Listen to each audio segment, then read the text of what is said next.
কে সর্বদেবী ওই আমি নইলাম সারা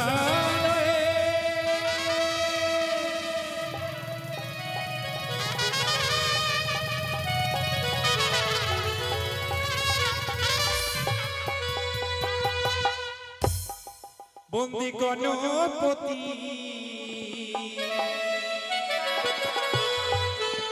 গণপতি দেবের প্রধান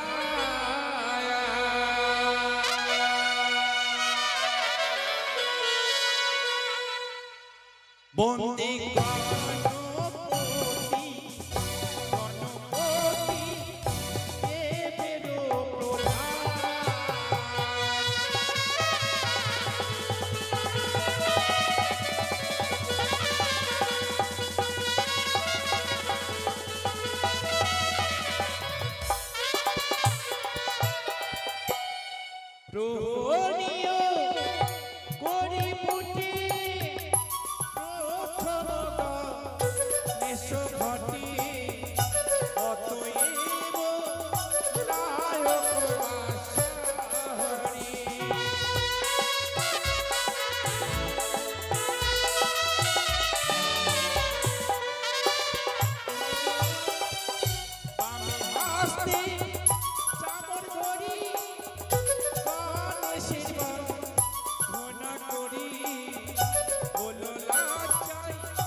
বন্দনা কালী ভাগ্যবতী মা এসে ভাগ্যকে যাচাই করে কৃষ্ণরাজকে মায়ের দেওয়া চামড়ির বাতাস সন্তান সন্ততিকে নিয়ে নিতে হয় বলে নিয়েছে তাই মা যেন চামড়ি বিরাজ করে তার ভক্তের মনোবাসনা পূর্ণ করে যেন দাম্পত্য জীবন সুখময় হয় যতদিনই বাঁচবে সুখ দুঃখ যেন সবই পাই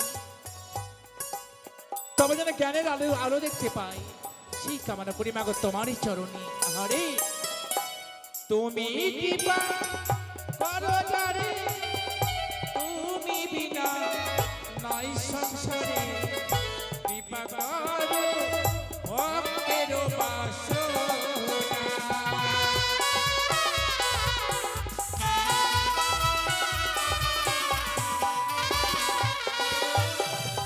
দেবো হে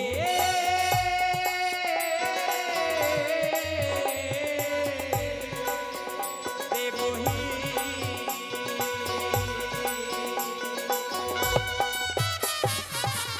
কালী যন্ত্রণা সবার মঙ্গল গাইতে অপারে অপার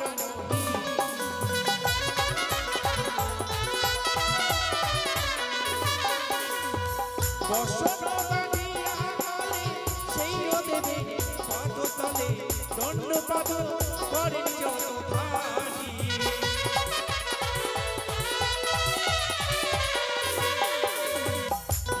দন্ত গজানা ব্রহ্মারূপে সনাতন যারে দয়া করিবে কল্যাণ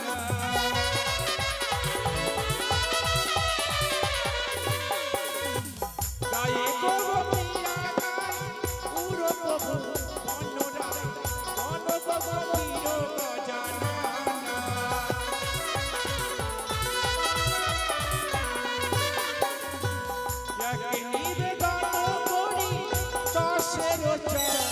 রণধর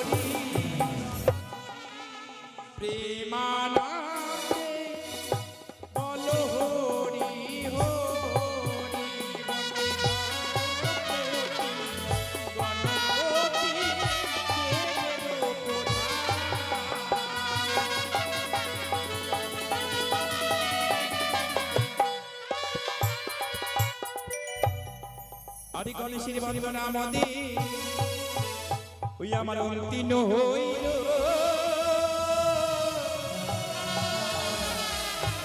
ওরে মায়ের বন্দনা মদে ওই আমার মনেতে পড়িল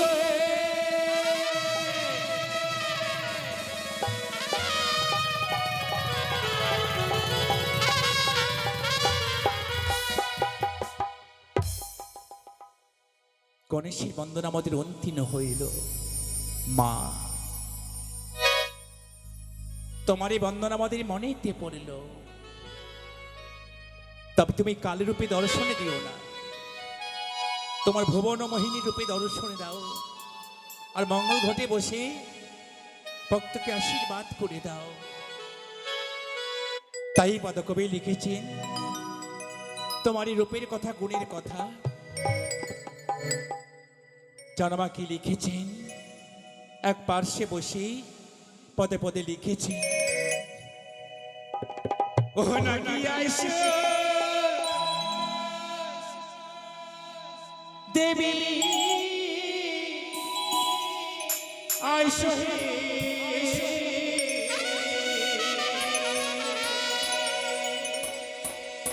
কৃপা করে আইসো দেবী।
নাক আইসো আইসো হে, কৃপা করে আইসো না গো হে।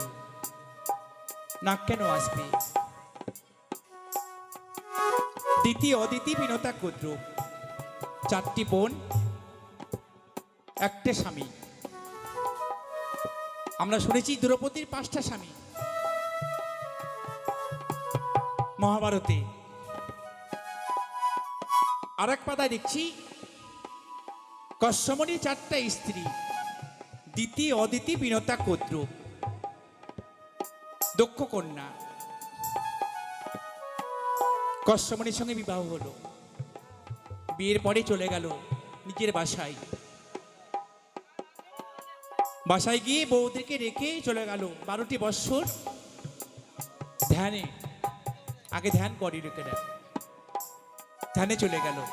ঘরের বউ আর ঠিক থাকে? কান্না করতে করতে কান্নার আওহা পাওয়া চলে গেল কশ্যমণির কর্ণে।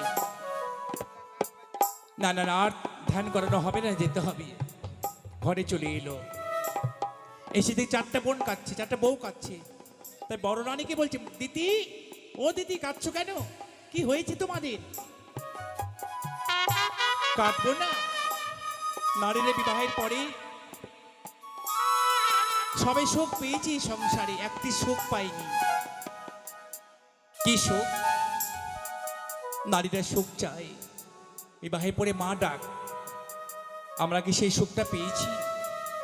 বেশ, তাই হবে। যাও, তুমি গঙ্গা থেকে স্নান করে এসো, আমার কাছে পুত্র বর চেয়ে নাও। আমার ঔরসে হবে না, আমি বরে দিলেই হবে। স্নান করে চলে এসেছে।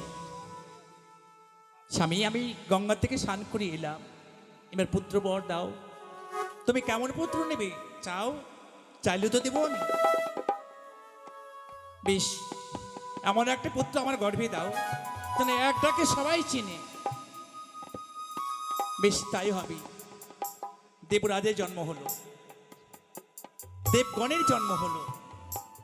এবার অদিতি তাকে ডাকছে, ও দিদি তুমি এসো। ও স্নান করে চলে এসেছে। তুমি বলো কেমন ছেলে নেবে? আমি আবার কেমন ছেলে নেব?